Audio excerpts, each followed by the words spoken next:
Hello, and welcome to another edition of IndieBiz EDU with Portland by Local. I'm Amy Landry, board president, and I'm excited to be here at Love Lab Studio, one of our members. They do kids art classes throughout the year, so check them out at Love Lab Studio online.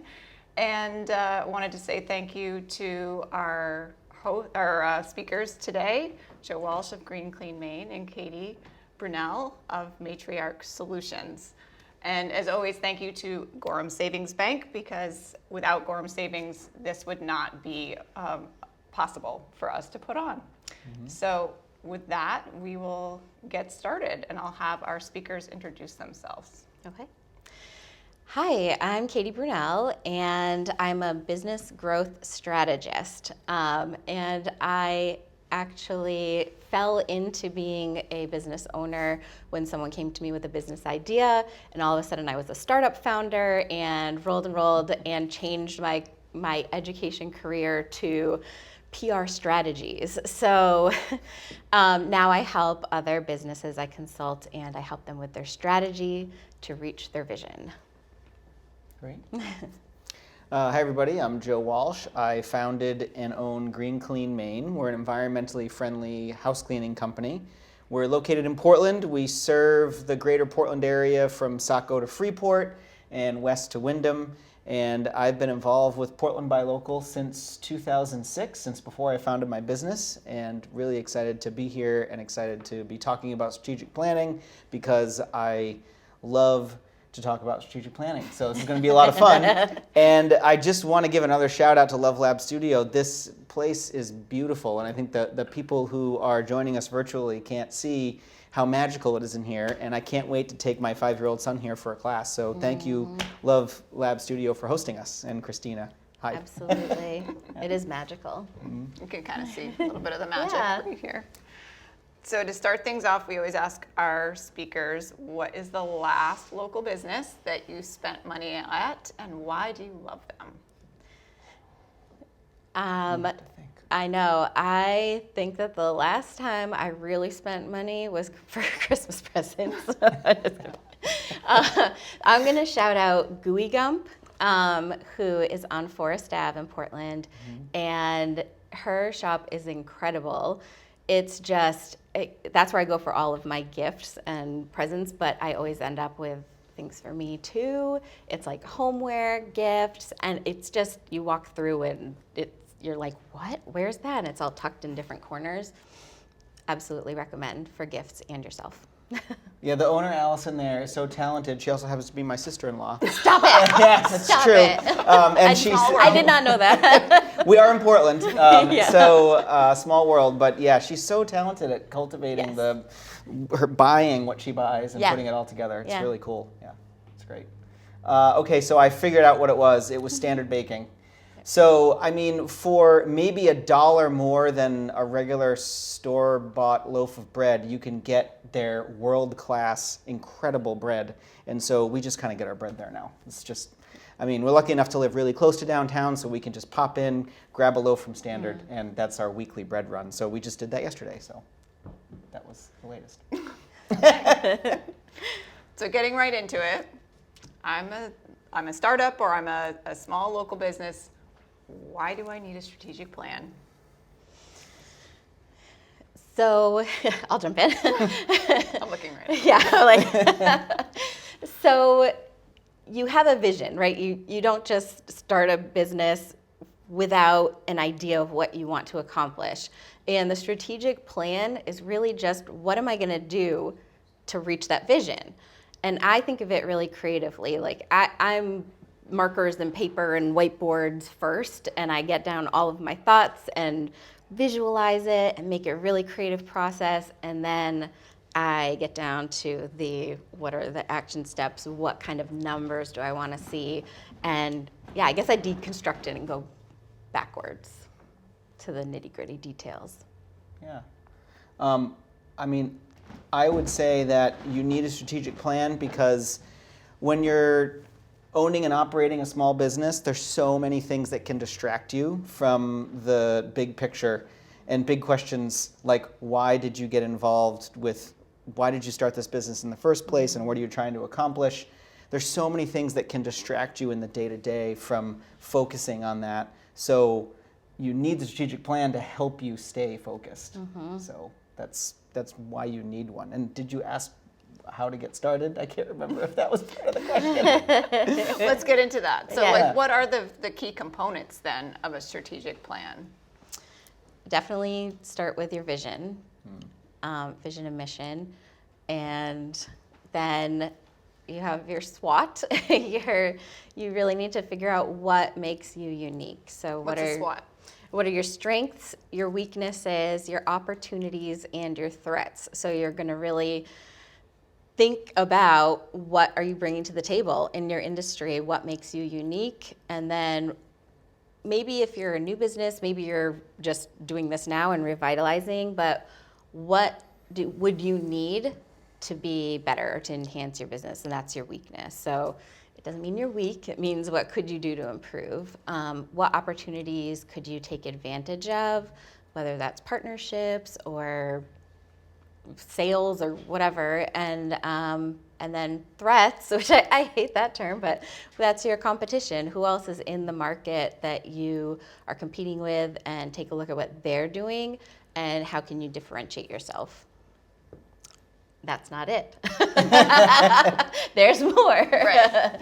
So, I mean, yeah, I'd say to get started, the most important thing is to start with the big questions. So, why did I start this business in the first place?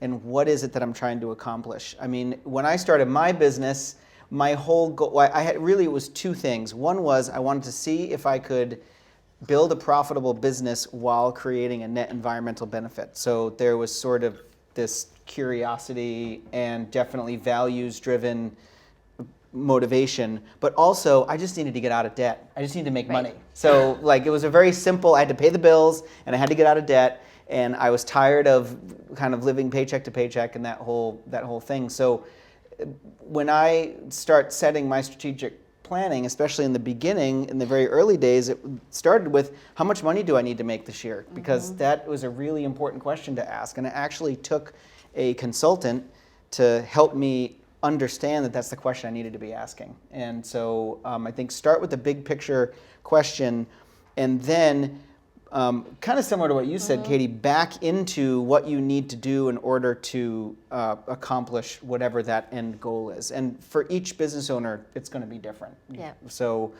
and for me, there's always a financial piece, and I think there should be for every business owner, and I can talk more about that later, as we go through the process here. But I think there's a financial piece, and then maybe there's a mission piece or something that maybe an impact piece for your business that you have that you might also want to look at when you're thinking about. But start with the big question and then reverse engineer it back to what you need to do. And I don't necessarily think of SWOT in that exact structure. I kind of think of roadblocks. So what is in my way between me and where I need to be, and how can I address those? So it's kind of the way I approach it. So that kind of goes into my next question: is what are the risks and challenges that our very small businesses face when they're starting a strategic plan, and how do they overcome that? I think you're kind of getting at that, right? It's a little bit different than working with a corporation. Yeah, I mean, I'd love to jump in on this one because this is huge, right? So to me, the biggest risk is overthinking it. And I think that keeps a lot of people, it's overthinking it, which then makes it even harder to feel like you have the time to dedicate to strategic planning. So one of the hardest things is time. I mean, you are running a small business. A lot of times you are answering the phone and dealing with customers, and maybe you're dealing with employees and dealing with ordering and whatever it is. You're kind of doing it all a lot of times, so it's hard to find that time to set aside. But it's even harder if you're overthinking what it means to plan and what it means to have a plan. So I think those are important things that can get in the way. And I actually think a mentor or a consultant can really help you overcome those roadblocks as well. And this, I'm not trying to push Katie's services or anything, but I do think that a consultant who's a good fit for you, or a mentor, there are plenty of free mentor resources, can help you overcome that initial challenge, that initial roadblock. And I would say another roadblock with strategic planning is small business owners so often don't understand the key metrics of their business, the inputs, the outputs, and the metrics that they need to move to make the business more successful. So I think understanding those metrics and your inputs and outputs is absolutely essential to have you get started and be successful. Yeah, I think that those are two components that I didn't mention before that are important. Like what are your steps and what are your metrics to prove? And you were talking about there's an impact that you're making, but also there's a dollar sign. Mm-hmm. And absolutely, that's why you have a business. But in order to make money, you have to provide value. And so it's really putting those two things together. Mm. And I love having, what financial goal am I going to make, along with how is it aligned with the impact that I'm making, and have that be the strategy. That's cool. And also overthinking it, I think that overthinking it is like thinking that it's something that you have to do and it's rigid and it's set in stone, and really it's just how you operate every day. And I think that adopting the thinking of like, I'm going to sit down and figure out like what am I trying to do? What am I bringing to the table? What am I trying to do? And then have that be how your day moves. That it's like the overarching motor that runs every action that you take every day, without overthinking it. Like, I have a meeting with this person. You know what? That actually aligns with my strategic plan to have a partnership with this industry, and not overthink the fact that it's part of your plan. You're just doing it because that's how you get there. So you've worked with both small, yes. uber small companies yes. and very large corporations. Yeah.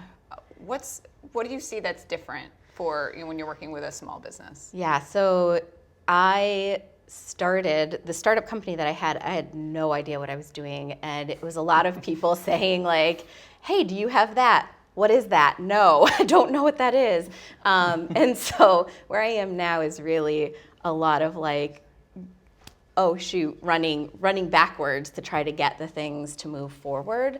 And I think that with small businesses, there is sometimes like, oh shoot, I think I need this, and building a collection of that creates your foundation.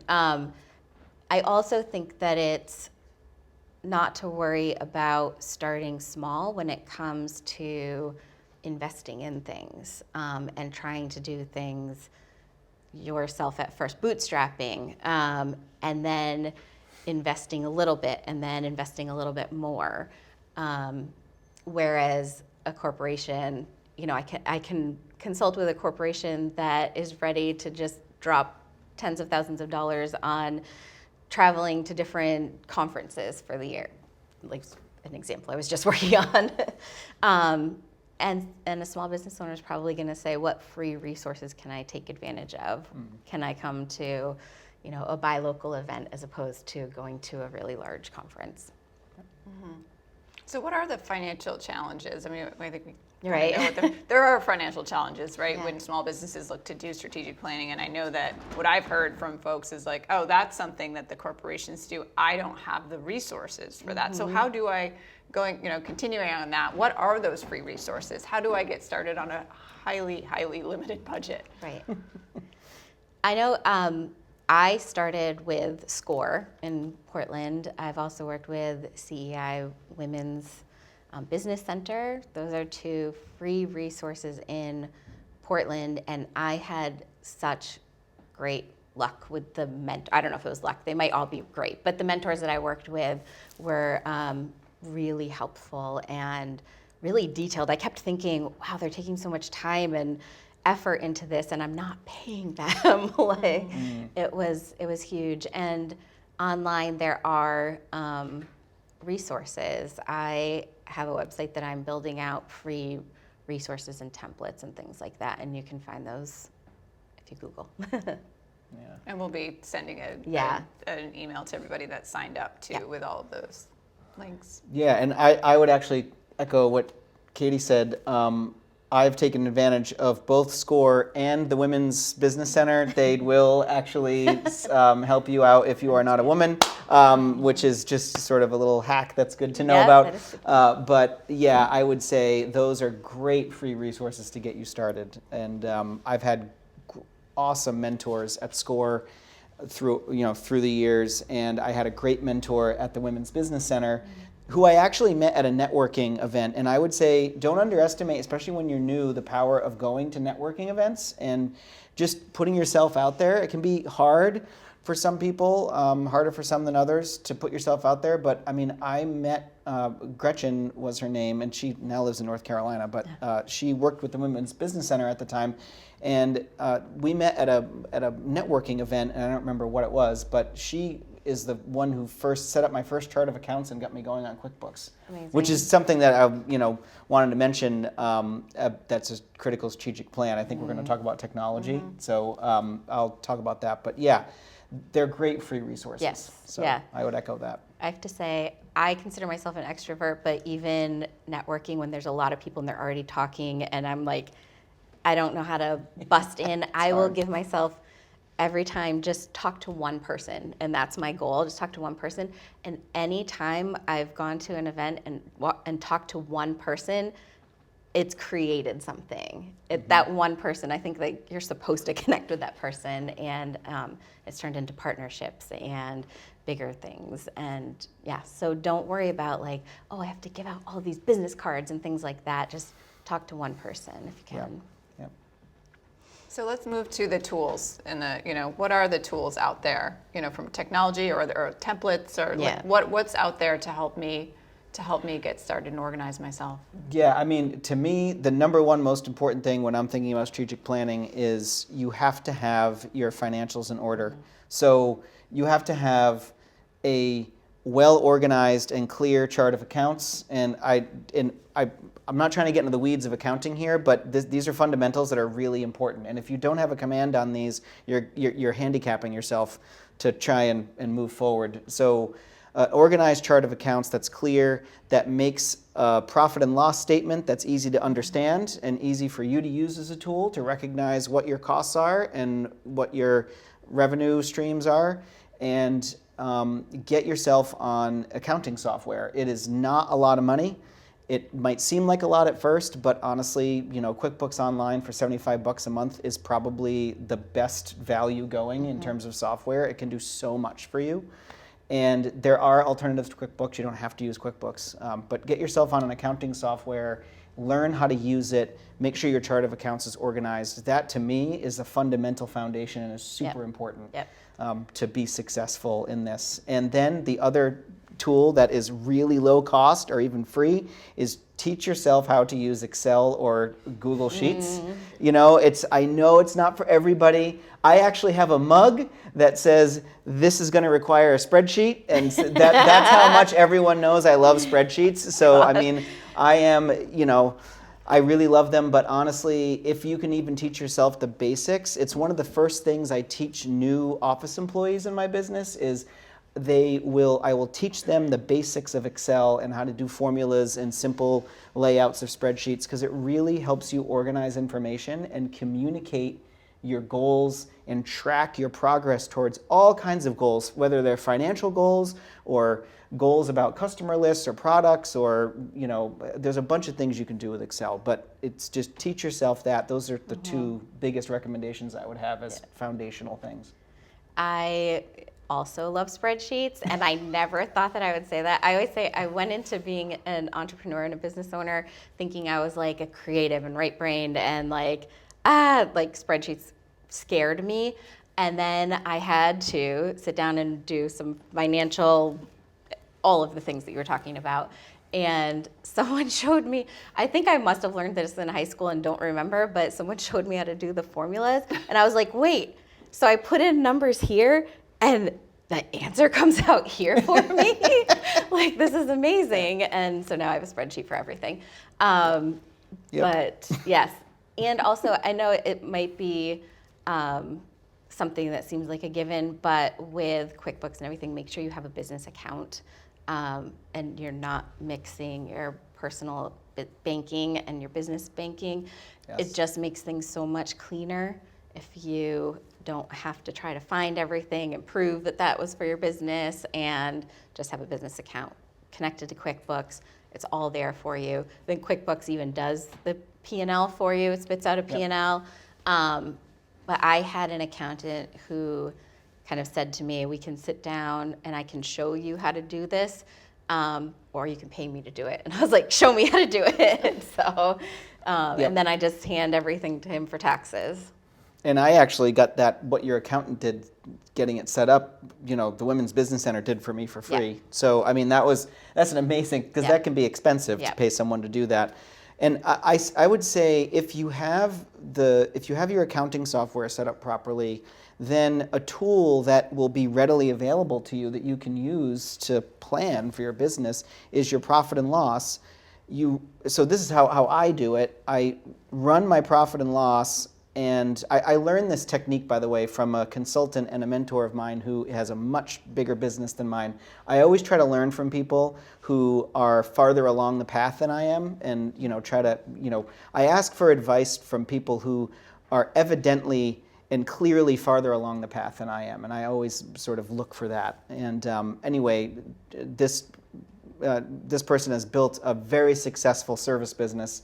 And the way that she does her planning is, and this is how I do it now too, you take your profit and loss from the previous 12-month period, and that becomes your budget for the next 12-month period. So it's a very easy way to say, this is my revenue, these are all my expenses, this is how much I made, I'm just going to copy that, and now I can start tinkering with the numbers looking ahead to see what I want to accomplish. And it's just an easy way to do it. And it's simple, advice. And that's kind of how I approach that. And that's a tool that would be already... It's not free because you have to pay for QuickBooks, but it's already available to you if you're using QuickBooks and you know how to manipulate spreadsheets. And saves money in the long run. Yes, that's right. It really does. That's right. Because then when you see that, you can go, I spent how much on insurance? Okay, it's time to shop around, Yeah, seeing the numbers visually is really important. Yeah. We're talking about technology, right? Technology. Yeah. Or we have more, and I'm thinking too, like, the finance piece is probably not something that people think of when they think of strategic planning, and it's obviously very important. But what about the creative side, I guess? Let's talk about, going, one step back up and getting from, okay, I'm sitting down to do my strategic plan. Yeah. What are those first questions that we're asking to get at our mission, to get at our vision? Right. Maybe we don't know really what that is, or we need to change it. Yeah. I love walking into strategic planning with, like, let's just float out some crazy ideas. Like, what do you want to make, $1 million this year? Like, how are we going to get to that? And, you might fall short, but, like, aim big. What's your vision? I want to impact, 1,000 people this year or whatever, this quarter. I don't know what you're doing, but, and how am I going to do that? And what are you doing? Yeah, so dream big and think big and aim for that. And like I said, I really like markers and whiteboards and And I so agree with that. I think that I'll never forget the time that it was actually a consultant who I was working with, and this is way back when I first started my business. And she was the first one to ever ask me the question, well, how much money do you want to make this year? We were doing a planning session. And I was like, what? What do you mean? Well, how much money do you want to make this year? And I didn't even know how to answer that because no one had ever asked me that question. And it was a powerful question because it made me realize that when you're in business for yourself, you ultimately have control over that. And so the number I said was, I don't even remember what it was, but it was really low because, I was used to making next to nothing. So it was, I don't remember what it was, but it was low. And she sort of gently smiled and said, okay, well, let's try to think a little bigger than that. Where do you think you might want to be? And through that process, I realized that it's important when you're starting out in your planning to not get bogged down in operational considerations and in, well, that just doesn't seem possible. I mean, maybe it isn't, but maybe it is. And you have to keep your mind, like what Katie said, keep your mind open to what might be possible, even if you can't achieve that this year. Some people call it BHAGs, big, hairy, audacious goals. Have you ever Nice. heard of that before? Oh, I love So that. what's your big, hairy, audacious goal? And Yeah. there's an author that came up with that. I didn't make that up. I But can't remember who it was, but Actually, I've heard it before. it's it's a concept. But what are those big goals? To me, that's what makes planning exciting. And maybe that big goal that you start out saying, this year I'm going to make $1 million. Well, maybe that becomes a 5-year plan. But start there, and then you can always go back to your original questions. How much money do I want to make? How many customers do I want to gain? All that kind of stuff, whatever it is.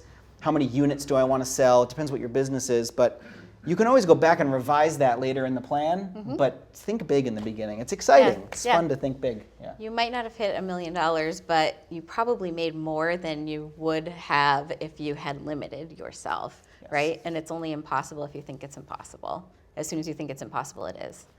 But yeah, I think that's the creative piece, is like the dreaming and the imagination. And that, I think that's what makes a business owner, no matter who you are, what type of personality you have a dream and you're creating it. And I will also say that another aspect that has been featured prominently in my strategic planning over the years is there's always a revenue component to it or a profit component to it, but there's also a lifestyle component to it. So that can be part of your planning too. And so one of the reasons that many people start their own business is this concept of freedom. And it's a concept of you want to be free, financially free, and you also you have this idea that I'm going to work for myself so I can, have free time to do whatever it is you want to do. Maybe you want to go on tropical vacations. Maybe you want to, ski a lot. That's me. Maybe you want to, hike some mountains or, learn how to salsa dance in the world championships, whatever it is you want to do. You have these ideas of lifestyle goals that you have, and don't lose sight of those, because I do believe it's possible to maintain a healthy lifestyle in addition to your business if you make it part of your planning. So I always accompany my financial goals with lifestyle goals at the same time. Yeah. Every coach or consultant that I've worked with, one of their first questions, even onboarding question, is where do you see yourself in your life in 5 years and 10 years and so on. So I absolutely agree with that. And I know that one of my big freedom goals when I started was just that I wanted to be able to pick up my kids on Wednesday at early release. And if they were sick, not to worry that I was gonna lose my job or something like that. I know I had one job where my son had a cello concert in the middle of the day and I was told that I could not go. And I was like, what life am I living right now that I can't go see my son play the cello? This is not okay. I'm gonna start a business. That was my driving factor. And then you start a business and you say, what am I doing? Right, like, now I have time. to get to the cello concert and I have to go do this. Yeah. Yes, right. Anyway, sorry. So one of the hardest things, I've been a part of a lot of strategic planning as well, and in my past career, it was at larger companies. And I was always on the more creative side, being in marketing and communications. And the part that I always found hard, because I was really good at writing awesome mission and vision statements, but I was not great at the metrics part of it. Okay, so great. So your mission and vision, you need to be able to break those down into metrics that get you to those. Yep. Absolutely. So how do you come up with metrics? What are the types of metrics that I should be coming up with as a small business to improve my plan? It's basically like, how are you proving that you're reaching your mission and vision? The metrics are the proof. Like, whether it's just a financial goal, like I wanted to make this and I did, and you have that number, you can get deeper than that. And I know I started a lot in marketing as well. So a lot of the data I look at is the impact of marketing plans, but it definitely goes beyond that. And I think that's where some more technology and software can come in to be helpful. I think that some people don't even know social media, if that's a platform that you're marketing on, there are analytics for you to look at. And you can track them, and it can be something that you can just write down. oh, this is what it was this month, and this is what it was this month. Oh, I mean, I get deeper where it's like, oh, I posted at this time of the day on this, and I posted at this time of the day, and which one got more traction. I like to look into, this is where it goes beyond the creative, but I honestly think that it's like, okay, well, that didn't work, so what can? And it becomes like a tinkering thing for me. Yep. Yeah, I the way I think of this is, to me, there's kind of three major categories that we're talking about. If you want to take your creative vision and break it down into an actionable plan, every business has inputs and outputs and then metrics. I kind of think of those three things. So your inputs are labor, capital, and capital can mean actual money, or it can mean capital assets like equipment or real estate, like that kind of thing. Inputs are raw materials. So it could be, inputs can also be product. So if you are a retail store, you buy product at wholesale, mark it up and sell it at retail, so your input is your product. But every business has some combination of these things. So in my business, for example, I'm a service business. So labor is my biggest input by far.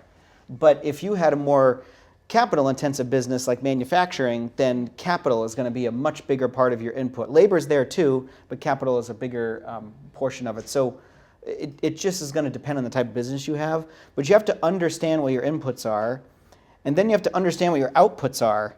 And how do you measure those outputs? So in my business, we're a service business. We clean houses, so we can measure output in cleaning hours billed, for example. So I could set a goal to say I want to have 2,000 cleaning hours billed per week, by this date, something like that. So but if you're a creative business, it might be hours billed, or it might be, and if you are a retail store, it might be units sold or something like that. But there's outputs.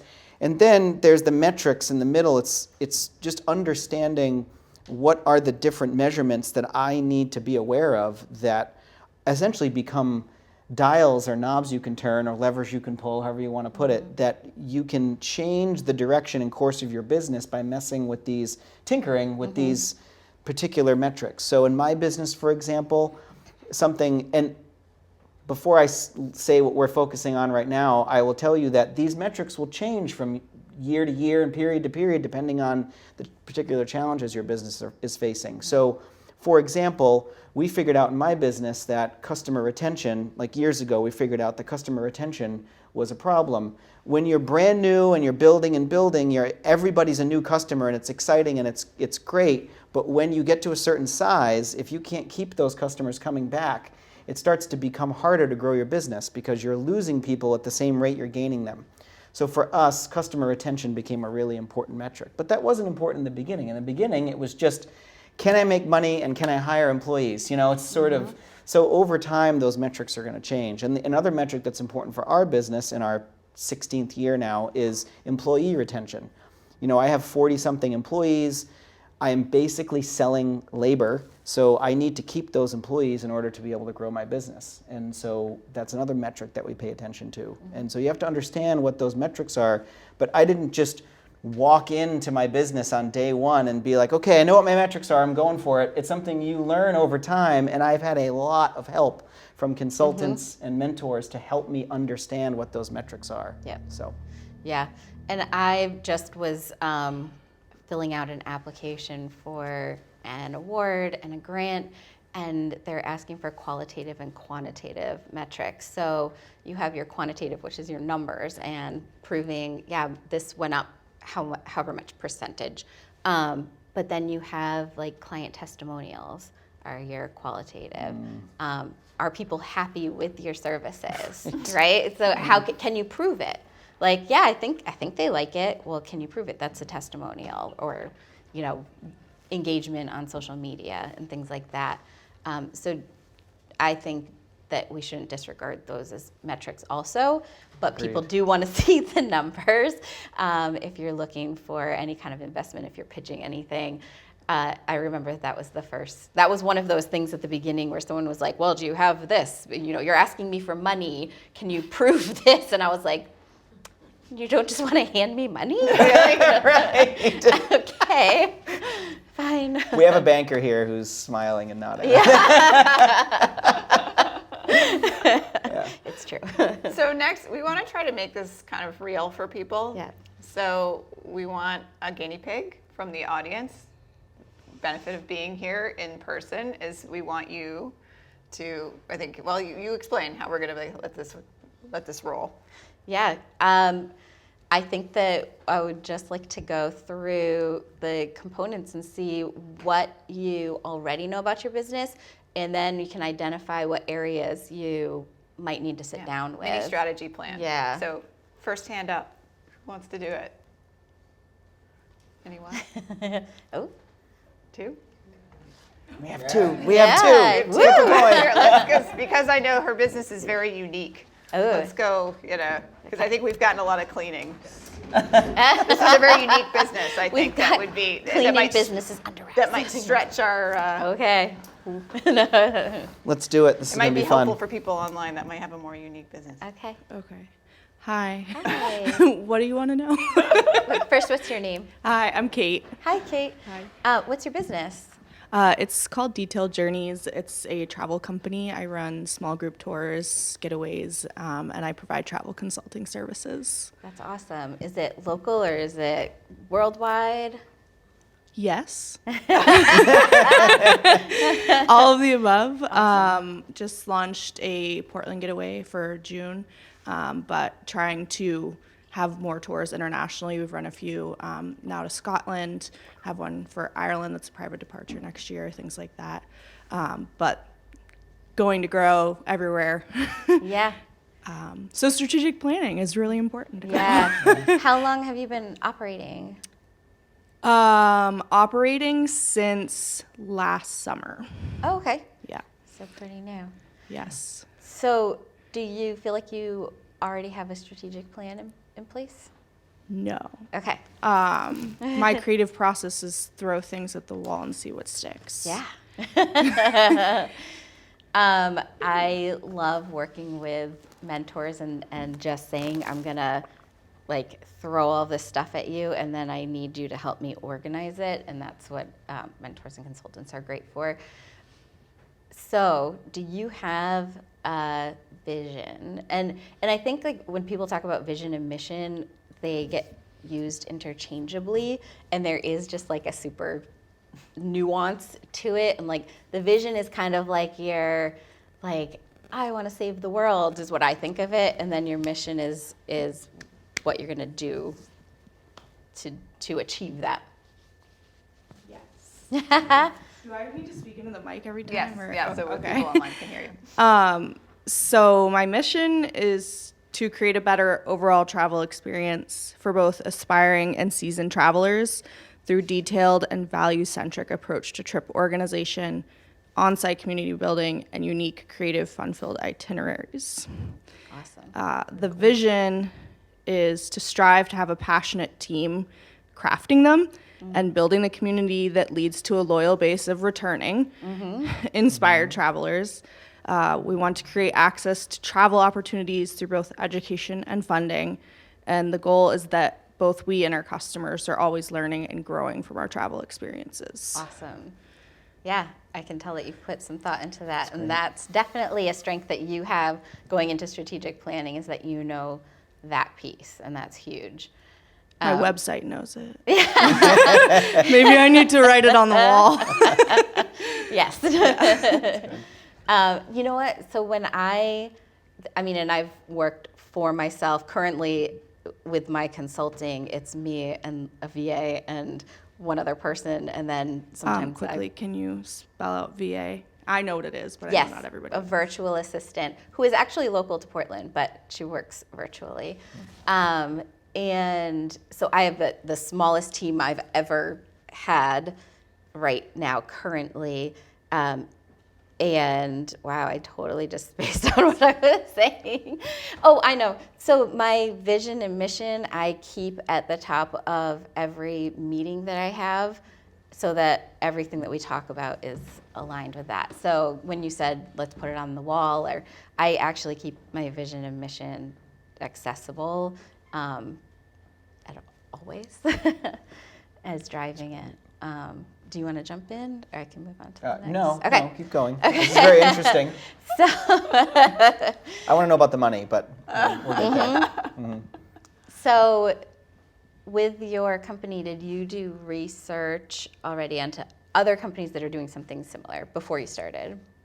Yeah, I did a competitive analysis. Awesome. Great.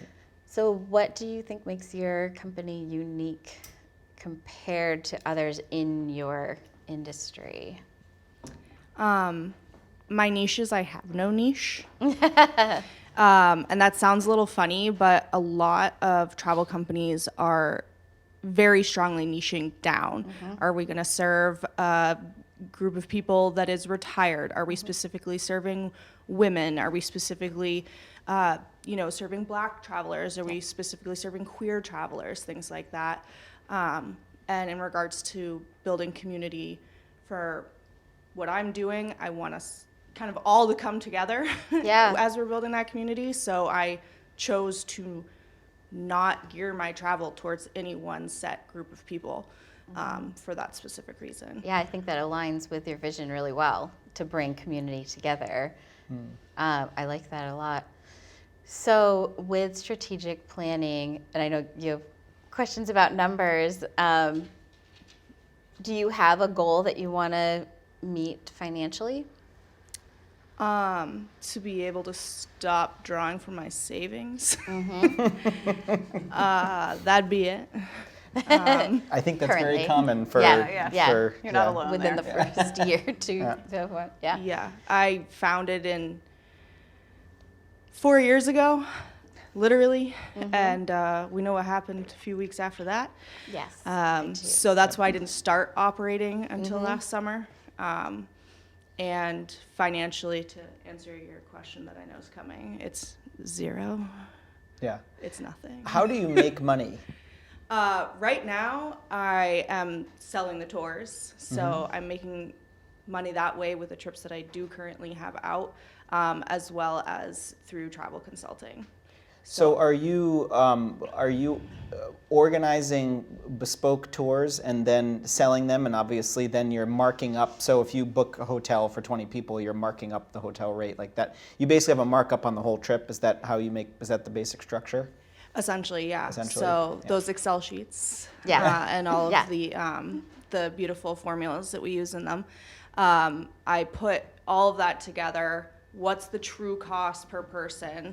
If I fill the trip and I charge X amount of dollars, what profit am I going to make?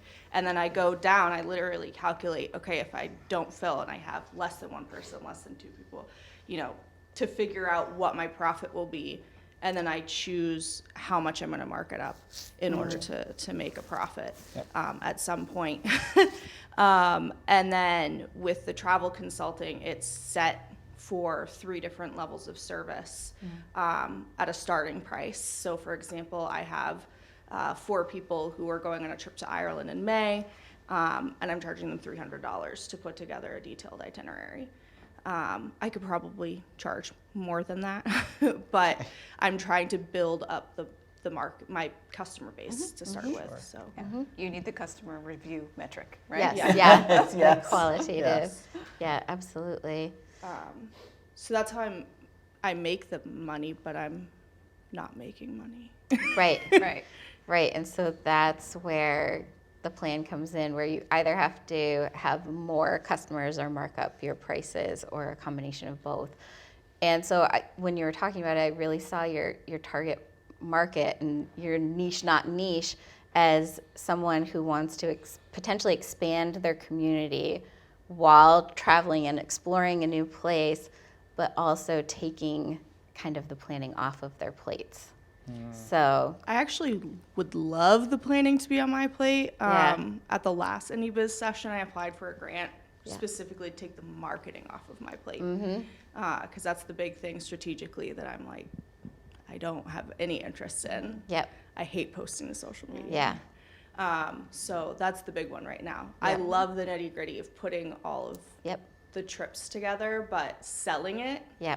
through marketing is not my And that's strong good suit. you have identified that. Yeah, Because absolutely. it seems to me in your business, marketing is hugely important because you need to create a lifestyle appeal around what you're doing, right? I mean, like I want to see beautiful photos of people in beautiful places who have booked trips with you on social media, and I'll be like, I need to do that. Like, what's that about? Yeah. And then I want to click on that and I want to figure that out. You know, so the marketing Yeah. seems like it's an important, Yep. important aspect. Someone who wants to travel, someone who wants you to help them to make that travel experience really amazing, but maybe also meet people, lifelong friends along the way. I know that this was not an organized trip, but I went on a trip to St. Lucia and met another couple from Freeport who ended up being in our wedding party. Like, I think that Yeah. I Community. think that, yeah, community and building that aspect. So when you're selling that vision and when you're marketing, you're really going to appeal to the people who want all of those things. Because if somebody wants to travel and have someone plan the travel for them, they can find that just about anywhere. So your unique feature is maybe bringing more people together. So we need to get to the question. Is there questions online? There's one. Okay. So what I wanted, let's wrap up with giving her, like, what's her number one, what's her number one next step in your mind, where she is today? I do. Yeah, you go. But I'm gonna maybe challenge you a little bit on your notion that your niche is that you don't have a niche. It sounds like you don't have a niche in terms of identity groups, which I think is really cool. I think it's awesome because I'd love to go on a trip with people with mixed, like to me it's more interesting. But I would challenge you to figure out there needs to be some kind of niche. I'm having a hard time envisioning you getting traction without some kind of focus. So it doesn't need to be identity groups. Maybe it's a certain type of destination. Maybe it's a certain type of trip, whether it's educational or adventure travel or eco travel or I don't know the travel industry that well, but there has to be a niche in there somewhere that you can figure out. Maybe it's people from the greater Portland, Maine area who want to travel together. I don't know, but Right.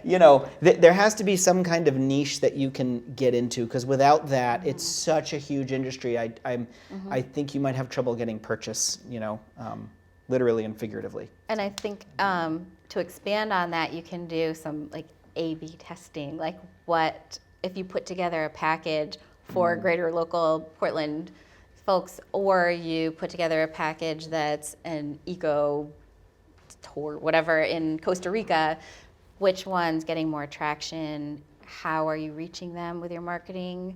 Is it mostly online that you're, yeah.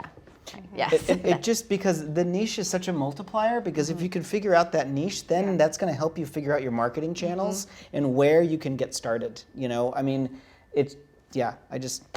It'll help you narrow your focus so quickly. Yeah. That would When be- you hire that marketing consultant, they're going to want to know, the number one question they're going to ask you is, who are you trying to reach?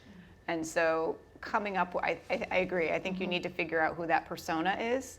And it could be a few multiple personas, but I think that the marketing will be much more of a challenge without having some kind of niche behind it. Yeah. So. I think figuring out your buyer persona, it will be kind of fun because you can come up with, the woman who's retired and newly divorced and wants to go to Greece, and then, Right. the new couple that want to meet more people, or, Yeah. the reasons that they're looking for you. And I would just ask one more thing. I'm glad you got a grant to do hopefully you got a grant to do the marketing thing, because if you don't have any money, it's hard to say, I'm going to pay a marketer now. But also, have you taken advantage of the free resources that we talked about and scored? Okay.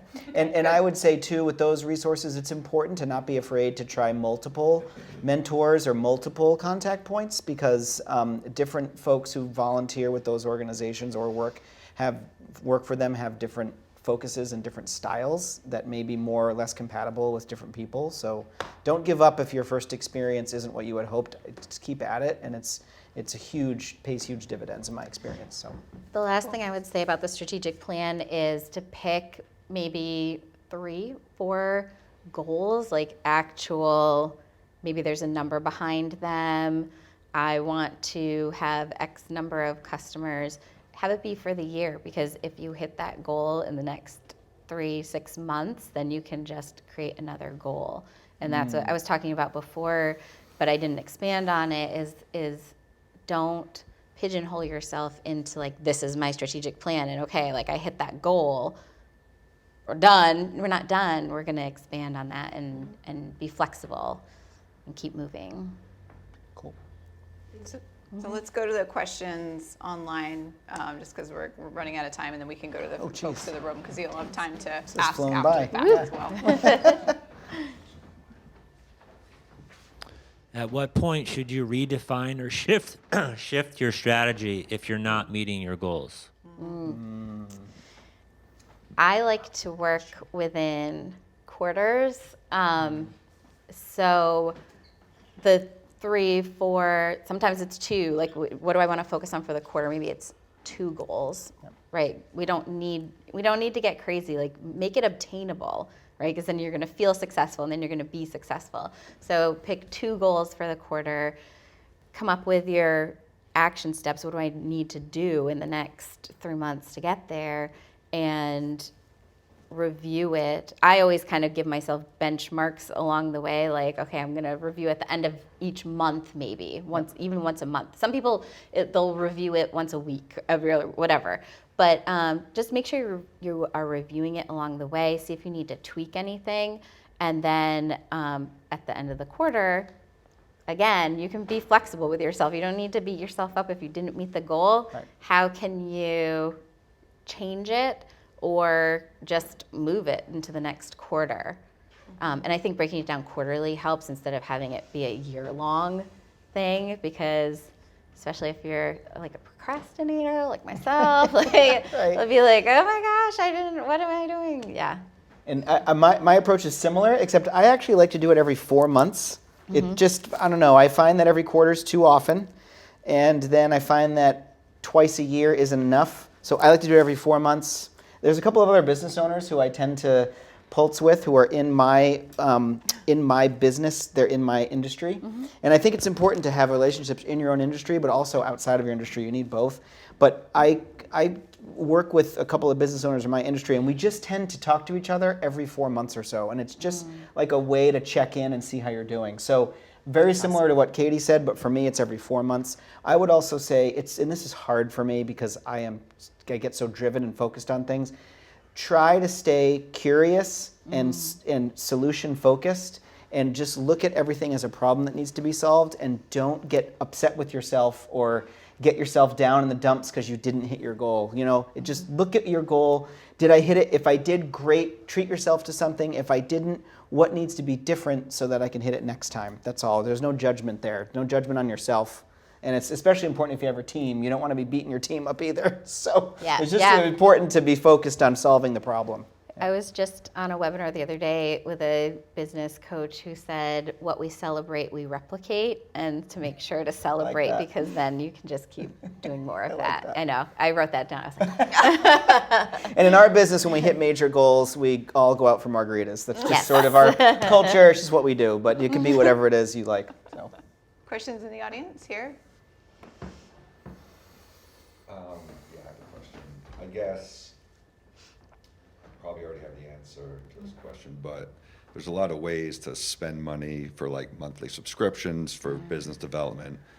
Sounds like you guys are leaning towards QuickBooks as your first monthly cost, but I'm a niche industry. I'm a kitchen and bath remodeler, so I get a lot of opportunities to be like, okay, sign up for Angie, sign up for Home Advisor, I sign could up talk to you for about that for a long time. Build Exact software for estimating. So I've identified a couple areas I struggle in. One is like estimating, not only the time it takes, but accuracy with prices changing, the time it takes to get updated quotes at the lumberyard, how long they're good for, also labor rates changing, et cetera, et cetera. So there's a lot of monthly ways to spend money and, to kind of focus, because you can always put more money out, right? Yes. And not necessarily guarantee more income. I guess looking for a little feedback from you guys, and I'm guessing you're leaning towards QuickBooks to start as number one, way to invest in your management of your small business. I love that QuickBooks is connected to my business bank account, so it really just does so much,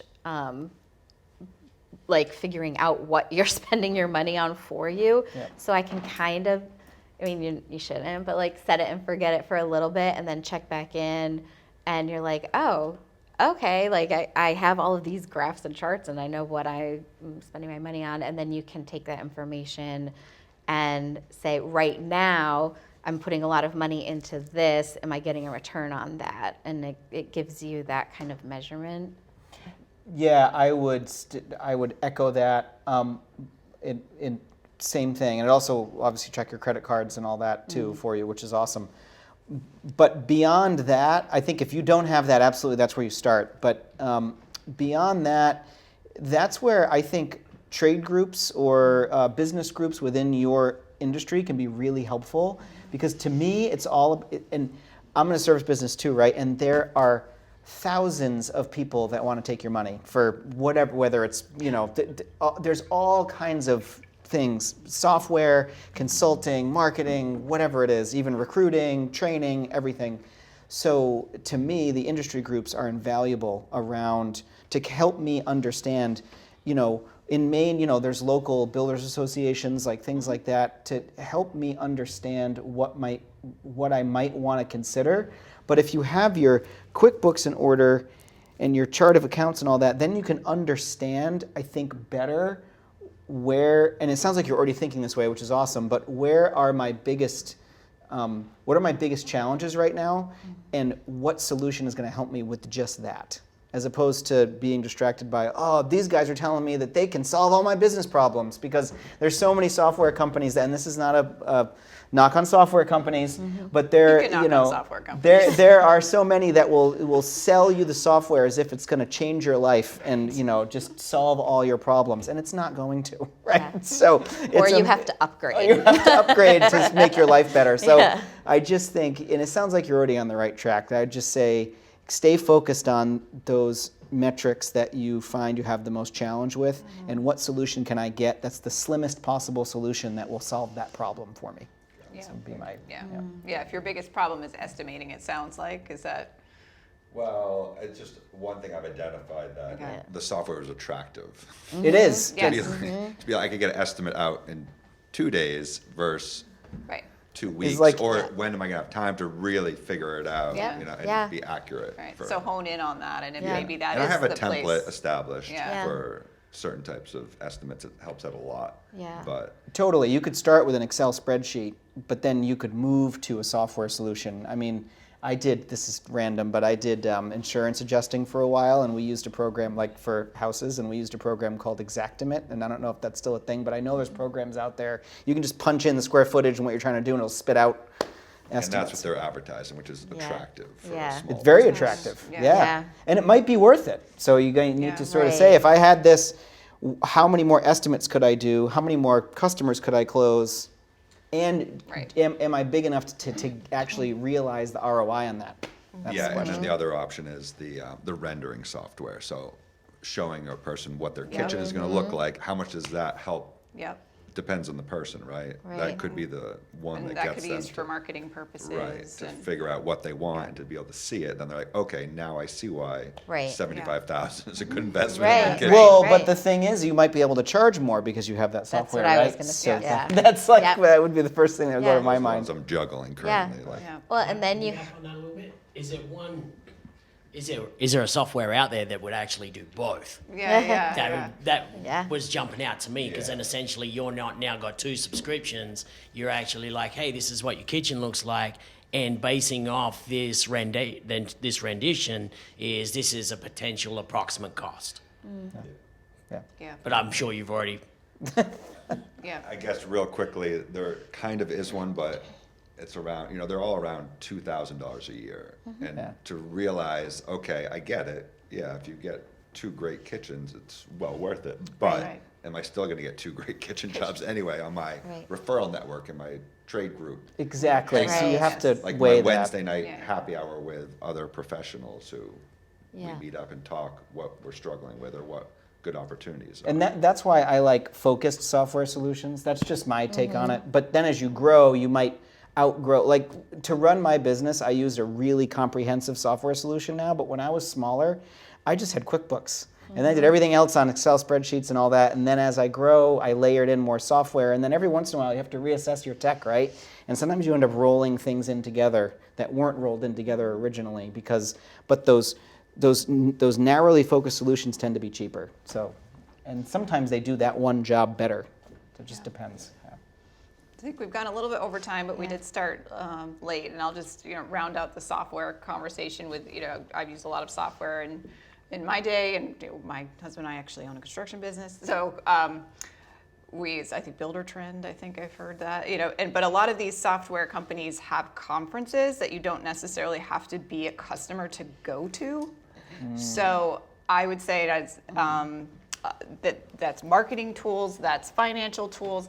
A lot of them have these conferences, so that if you're a customer, I think definitely probably get better access to it. But some of these, like Canva, they have a conference. They're a very inexpensive software company where you might go and learn from them and meet other people. So that's somewhere that I've done in the past, is gone to software conferences as well. So with that, if there's nothing else online, yes, no?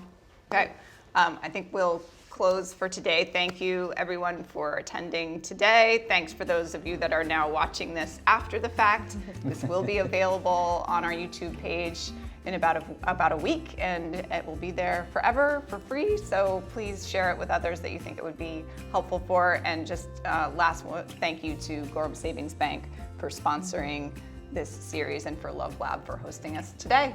We will see you at the next one. Thank you. Thank you. All right. All right.